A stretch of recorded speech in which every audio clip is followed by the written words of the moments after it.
Didn't even get to bronze.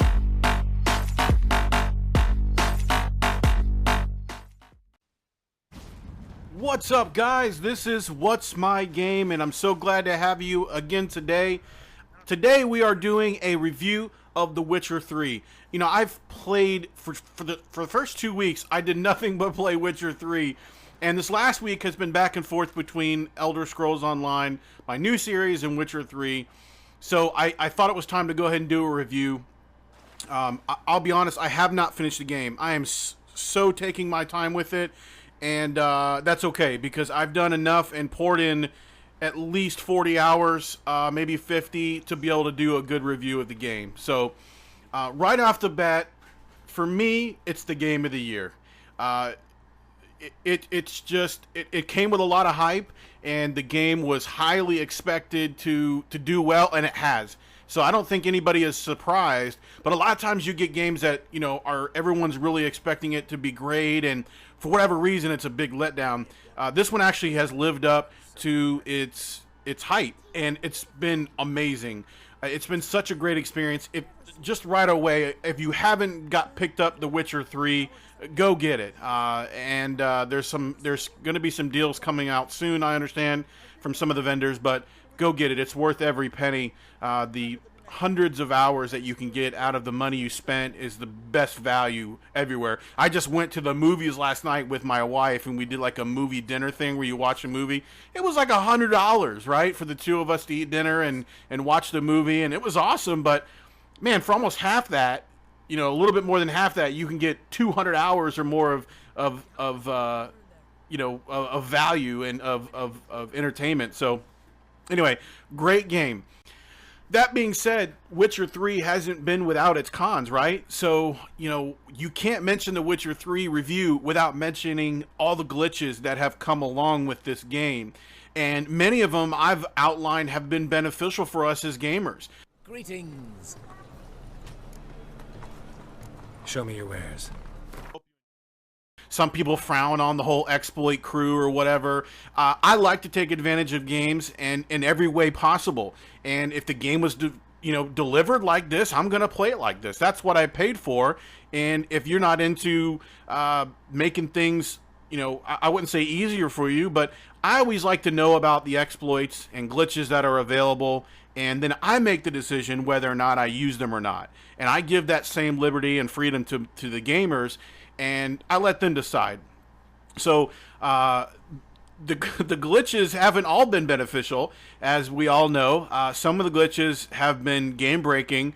Most of them, though, have just been minor annoyances, and some of them have even been funny. And you cannot mention a Witcher 3 review without the glitches. Most of them fall in the funny, they don't disturb your gameplay, so which is really great. And I have to give kudos to CD Projekt Red. They've done a great job following up on updates with the game and making sure that they've been patching and fixing up glitches and things like that. They've done a fantastic job. And while I'm on the topic, the free DLC that they're releasing, and they have a dozen different releases planned, and it's all free, guys. I mean, there's not too many games out nowadays where you get the game plus a ton of free shit, and that's exactly what we're getting. So, the free DLC alone is amazing in and itself, that it's not being charged for. And these aren't huge releases, mind you, but every 2 weeks or every week, I'm not sure what the layout is, but we've already gotten several, and it's just awesome. Another big positive is the size of the world without being barren, I guess is the best word. Especially on last-gen PS3 and Xbox 360, not so much on PC, but especially last-gen consoles, the games were really trying to get big, but they started to get a little bit barren. It was hard to put so much in every scene. This game is huge, and it's really, I know we haven't reached the next gen's full potential, but this game is huge, and it's packed. And that's something that is really awesome, and something that I've really enjoyed. I mean, the game is alive. Everywhere you go, the characters are doing stuff, and there's animals everywhere and monsters everywhere, and it's all well integrated and with relatively few hiccups, considering, this game was developed on a budget less than half the size of what Rockstar would use for Grand Theft Auto 5, and less than half of the people as well. So it's just an amazing achievement. One of the cons I do have about the game has just been gameplay, the gameplay controls. And if you haven't played the game, what I mean by that is the precision of using the controls in the game. It's less. It leaves something to be desired. When you're walking with Geralt, it's when you're going slow. Like for instance, if you were trying to walk on a ledge or a balance beam, let's say a virtual balance beam, even though that's not the game's MO, it's difficult to do. It's not real polished. It's easy for you to fall off or something, or it's just kind of not precise. I don't know what better way to say it. There are games that are much more precise with their control and their gameplay mechanics, and this isn't one of them. Also, another thing that really super annoys me, and it seems like it would be an easy fix for the smart guys over on the development team. When you're running along, you can click on a jump button and jump over any obstacle you want. But as soon as you go into battle mode and a monster is on your ass, it switches into battle mode automatically, which is cool, but it takes the jump button away and turns it into a dodge button on console. Now, I'm not sure about PC with all your keys. I don't know if you still have that option, but on console and Xbox One and PS4, I can't tell you how many times I've swore at the TV because I lost my ability to jump and I got backed into a corner by a monster and I couldn't jump over a stupid fence or wall that was only waist height. It's ridiculous. And, it's worth mentioning. It's that annoying in this video that something that small could be left out. And it seems like it could be something that could be fixed. Obviously, there's only so many buttons on a game controller, but it seems like there's something that could be done. I don't have the answer.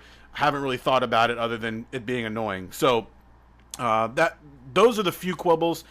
You can talk about the gameplay being, not fully polished as far as, they have done a lot on the patches to fix that. There was a lot of jitteriness at the very beginning when you were, we won't even get into the graphic issue. We all know that the graphics weren't as awesome as was initially touted, I guess is the better word, because, with that initial trailer, the graphics were just insane. And they have been downgraded a little bit. And CD Projekt Red came out and said, we blew it. We probably shouldn't have put something out there with the expectations so high and then not be able to deliver it.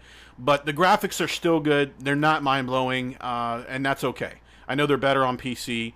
I have a built PC, but I just don't play it on PC because I enjoy it on my Lazy Boy and on my big screen. So, to each their own, right?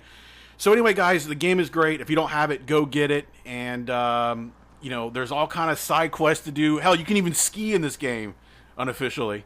So the game is just amazing. Go out and get it and do yourself a favor. Thank you so much for everyone that's followed my channel. What's My Game has really grown a lot recently. I've started an Elder Scrolls Online, and maybe I'll do an official review on that. But thank you so much for your support. Keep watching, guys. Let me know in the comments what you want to see from Witcher 3 as well as future games. And to end it up here, I think I'm going to leave you with the sights and sounds of the merchants dancing the night away in Novigrad. I think they'll end it much better than I can. So thanks, guys. This is What's My Game. Have a great day. See ya!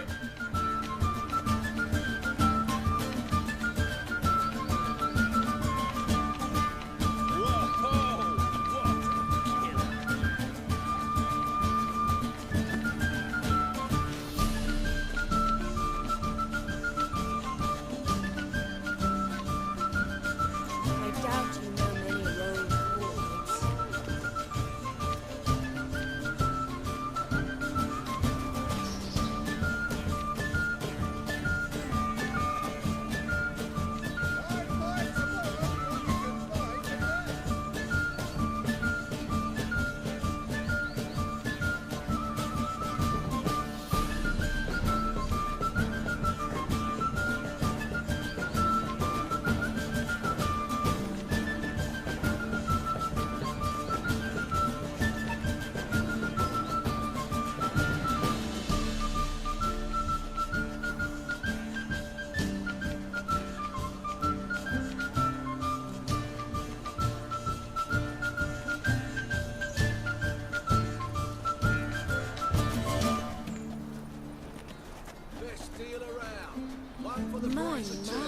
do my lovely eyes spy?